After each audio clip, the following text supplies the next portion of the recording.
focus. You do this all the time. So she might be nervous.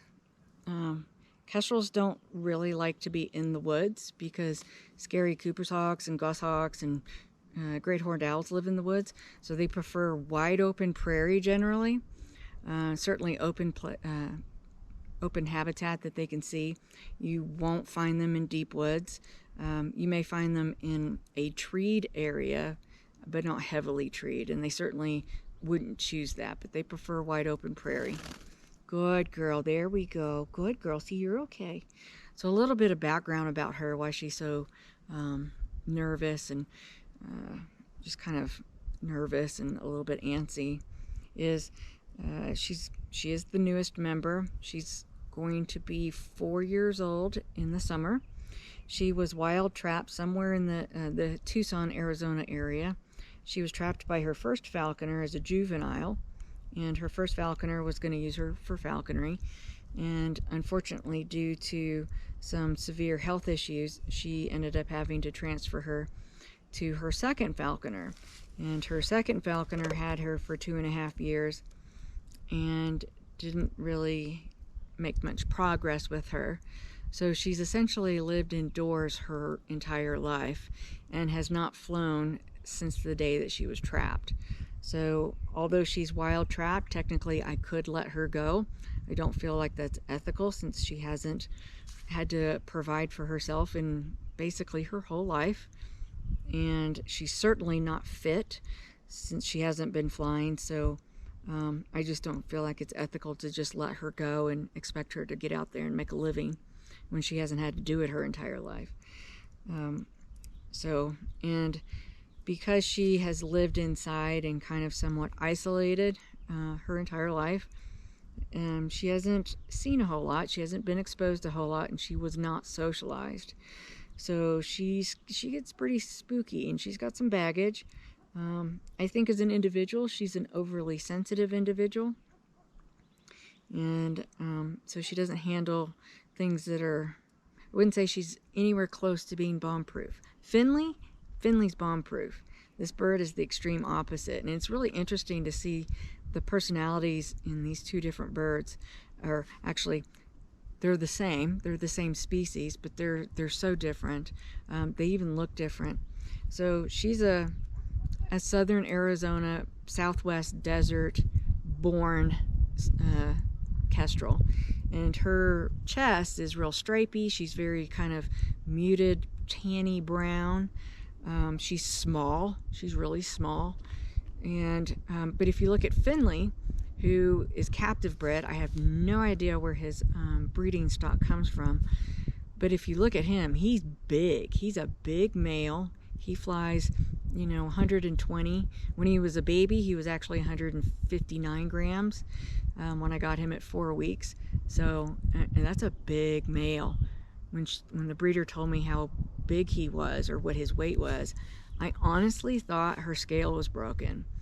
So, but that's how big he was, and he's a big boy, and his color is very vibrant. Which I'll throw a picture up of him in the video.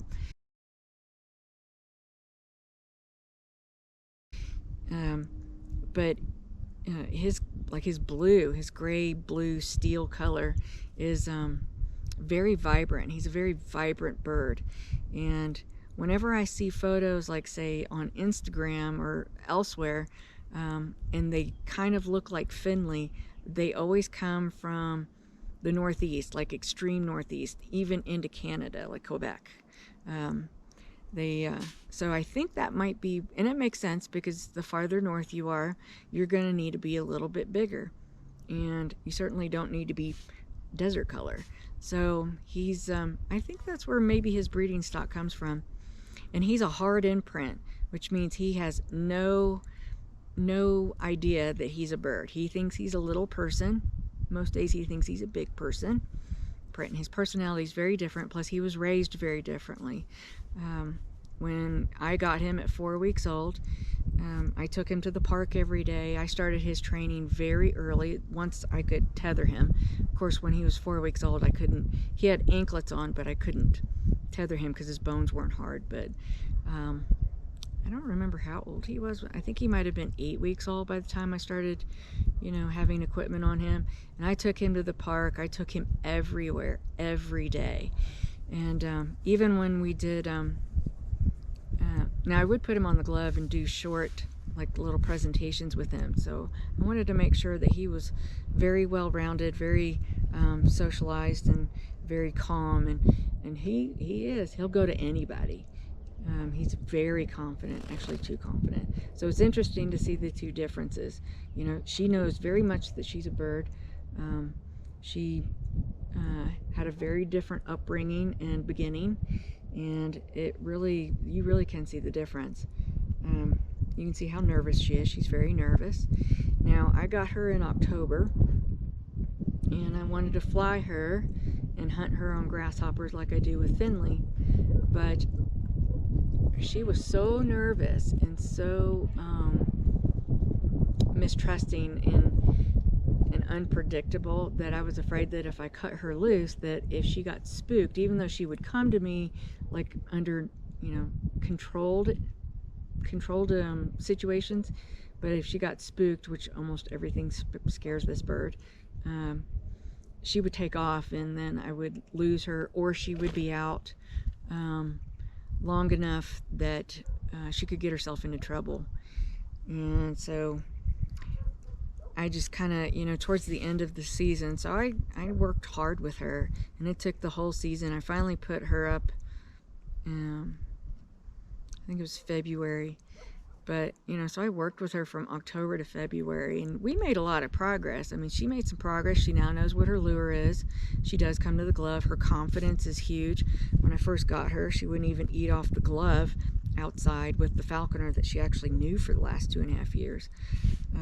But, you know, she'll do that now, and she knows what her lure is.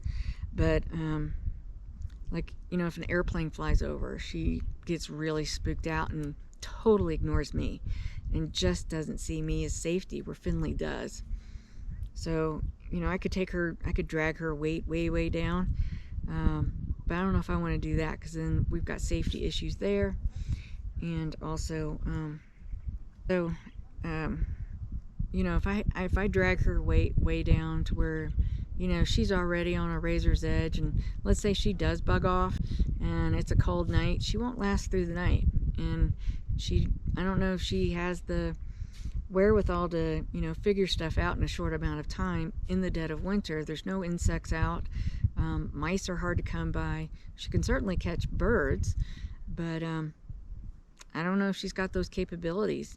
She certainly can't fly to do that, and that would take some good flying, and she's not fit. So I'm gonna try again this season now that she's been with me, and she's I mean, this right here, even though she's nervous and bouncy, and not particularly enjoying doing this, this is a huge improvement than when I got her.